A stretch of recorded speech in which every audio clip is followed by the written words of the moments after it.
Bonjour Monsieur le Bourgmestre, Bonjour. merci encore de nous recevoir dans votre cabinet, Monsieur Philippe Clauze. Je voudrais d'abord vous remercier, commencer cette interview par vous remercier en fait, d'avoir autorisé la manifestation du 7 juin 2020 en l'honneur de George Floyd et surtout du combat en fait, pour le racisme et cette discrimination qui est européenne et aussi mondiale. Écoutez, c'était un moment évidemment pas simple parce qu'on est dans un contexte sanitaire compliqué, mais on ne peut pas imaginer que Bruxelles est une île à travers le monde quand il y a des manifestations à Barcelone, Madrid, Rome, Londres, Berlin. Et imaginer que par rapport à cet émoi, ça ne puisse pas s'exprimer. Et moi, je veux remercier les organisateurs et le public qui est venu, qui portait les masques, qui a fait attention à cela. Alors, ce n'était pas idéal au niveau sanitaire, mais comme je le dis, il faut trouver toujours une balance entre l'ordre public, la crise sanitaire et la liberté d'expression. Ça n'est pas un boulot simple, mais il fallait aussi entendre la colère qui devait s'exprimer. Le 30 juin, on va fêter l'indépendance du Congo, 60 ans d'indépendance. C'est un chiffre énorme, c'est un chiffre symbolique.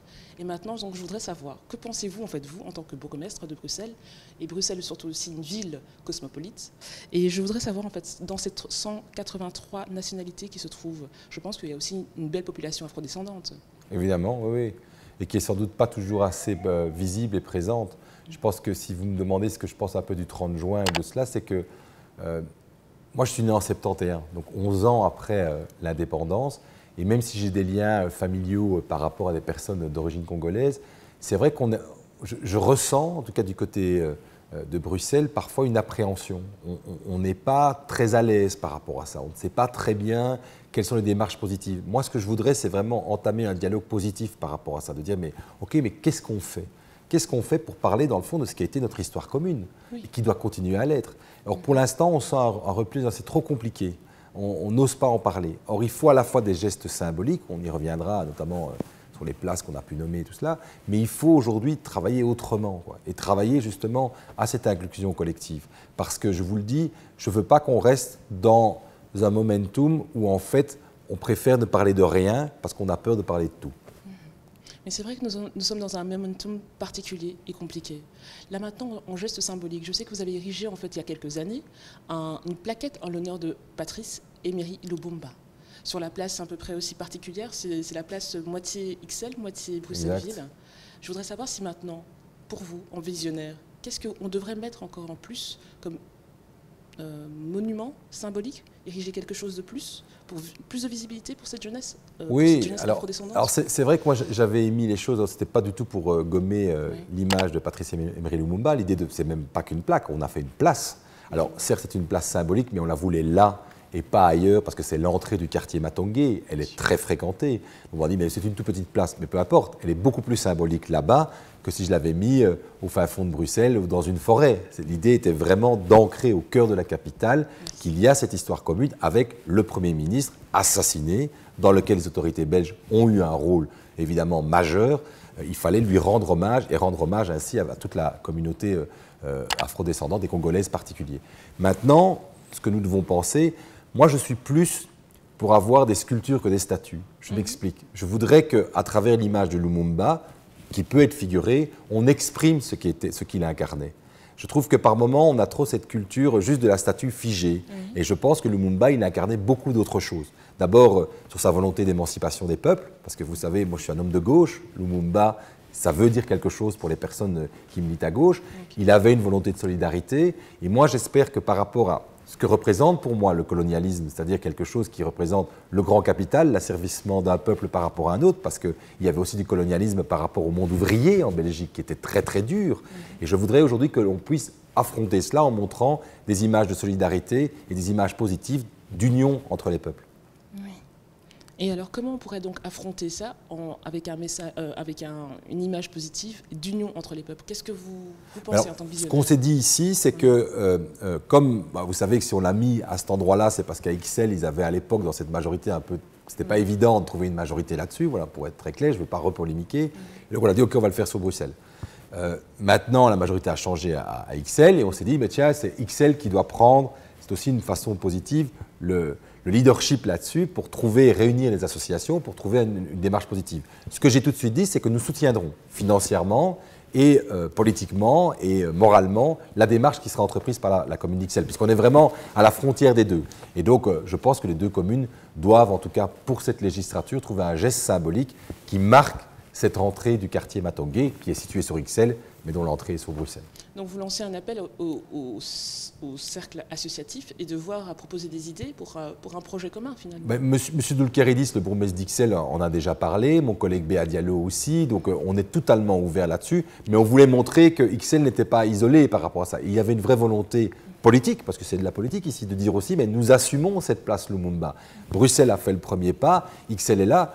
La seule chose que j'apporte, c'est mon support moral et financier pour dire, quand le projet sera mûr et sera prêt, nous serons prêts à le financer.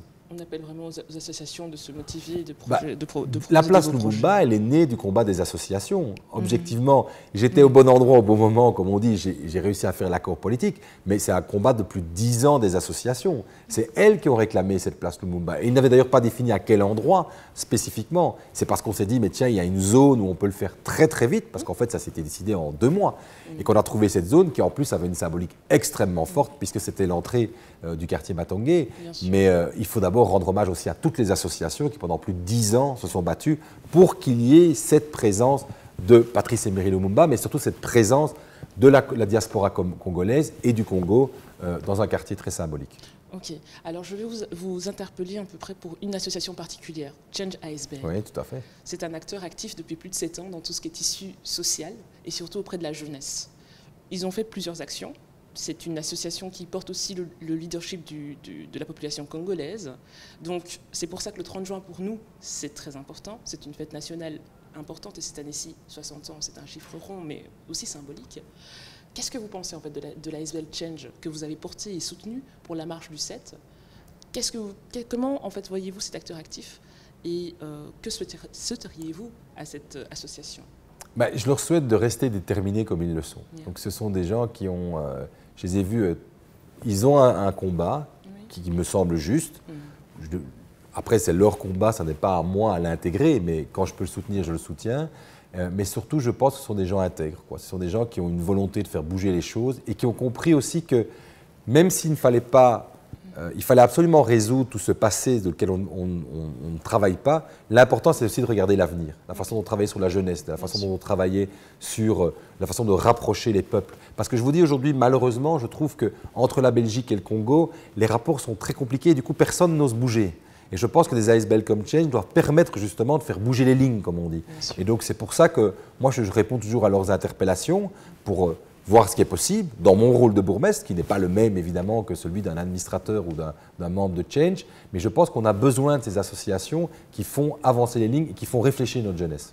Alors j'aurais une dernière question, Monsieur Philippe Claus, Monsieur le bourgmestre. Comment vous voyez, comment vous envisagez les associations, les travails associatifs entre les associations et le pouvoir public ? Alors, je pense qu'il y a un vrai pouvoir d'initiative des associations et le pouvoir public doit voir comment il peut les soutenir. Au niveau de la culture, au niveau de l'enseignement, au niveau de tous ces sujets qui sont encore trop souvent tabous. Le vrai problème que nous avons entre la communauté belgo-congolaise parfois et les autres pouvoirs publics, c'est les tabous qui parfois nous désunissent.